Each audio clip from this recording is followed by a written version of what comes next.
you have the kid that drinks, the kid that's insulting, the kid, stuff like that. And, with the insulting stuff, there's really not much a police officer can do about that. That's best handled by parents.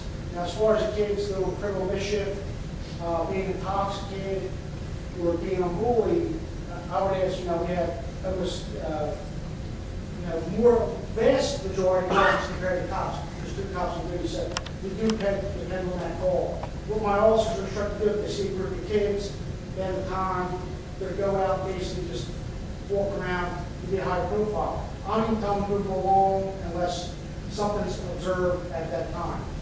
So it does go back and again, we do depend on, the business owners or passing notices and calls. I would say, never confront a kid, push Councilwoman Fitzgerald's way. You're assuming that's not anymore, and you're going to be a little bit more aggravated. Because the kid that has that mentality that is negative, they'll even come back at us. But I can handle that a little bit better than, other people could. So, police calls when you see a specific issue. I have called a couple. In fact, at Christmas time, I feel like, and I'm not saying you have, but I just going off the last one, we had a specific complaint, but I'll go back just talking about 2 addresses, 10 years. And over those 10 years, we only had 7 calls. And believe it or not, as much as we love talking about juveniles, most of the real issues related to adults doing serious stuff, not hanging out. Whether it be, we had a adult drinking and driving, she was a danger of welfare of her child.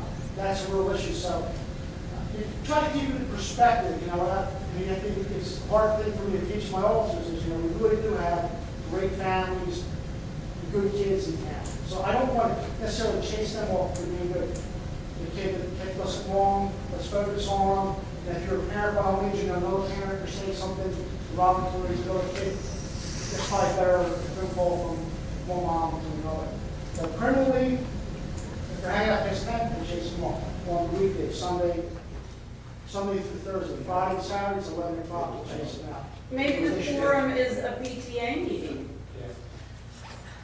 they have less people show up for PTA meetings. Trust me. I walk through town about 9:30 every night, almost every single night, 365 days a year. And the kids are all out there.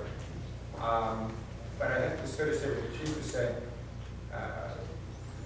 My wife walks with me most of the nights, and at first she was a little intimidated. All these kids are hanging out. We walk through them. They're nice. Maybe because you're older, they're not saying anything, but like I said, they are intimidating. They are intimidating. They see you more as an authority figure, but they are intimidating other children, and they are, making comments. But I think for the most part, the ones I've seen, I have to say personally, I've never seen any of them drinking. I don't see many of them even smoking cigarettes. I see a lot of them, so they seem intimidating. When you go out, they're petting my dog. I don't really see any death this year. I mean, I'm sure. I'm just afraid it's going to turn bad because at Christmas time I had a call because they were ripping the lights off of the bushes over there by the gazebo and stringing them across the street waiting for someone to drive over them. So I did call the police then. And I have called for other, small issues when I see them getting out of hand. But like I said, for the most part, I can hear a lot of things from where I'm at, but I can't always see what's going on because I'm far enough up that I, unless I walk down there.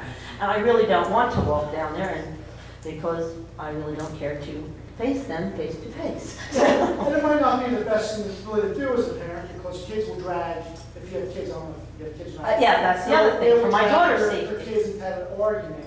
Right. So. That's another reason. Sometimes it's better off. Yeah, that's the trouble. You don't want them to retaliate. Right. I don't want to confront them because then my daughter has to go to school. I know a kid that was laying in the street at about 4:30 in the afternoon. You know how you would dare someone to come over the hump and imagine if that happened.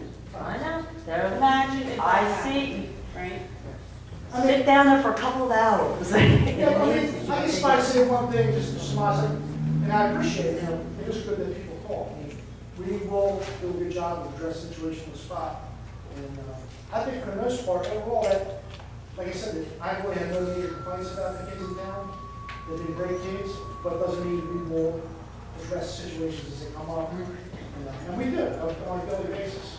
But, we really And the other problem is that people don't call when something serious happens, and we don't have a way of tracking it. Right. And Well, that's it's true, too. forever, you You know? know, excuse me, a couple times when I have called, I know last year I called about very, very loud, obnoxious noises. They were running up and down the railroad tracks, screaming and yelling at like 10:30 at night.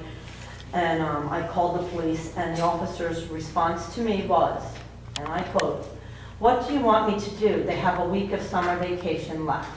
Yeah, That was your officer's response to me. "What do you want me to do? They have a week." I don't know, maybe tell them to be quiet. You know? I look at that as different, although is, we do have a younger force and people have to be redirected every now and then. I don't personally like kids hanging out in Florida, period.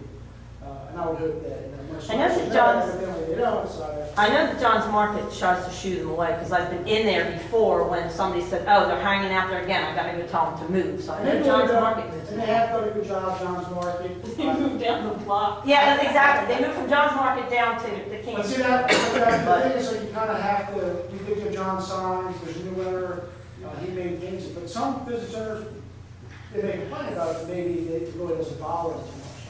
No. But that's not really for me to say, it is public property. If somebody had an issue with it, we would address it. Okay, well, I will. I told the new owners of John's Market, it's not really your job to go out there and yell at kids to move along. If you have an issue with it, call us, we'll go out there and deal with that for you.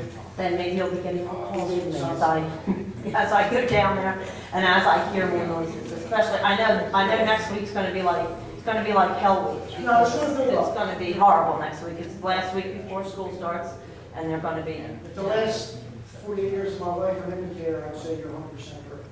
Because that's what happens every Just the time. last 4 years of living on that street is an indicator. So, Yeah, we come back.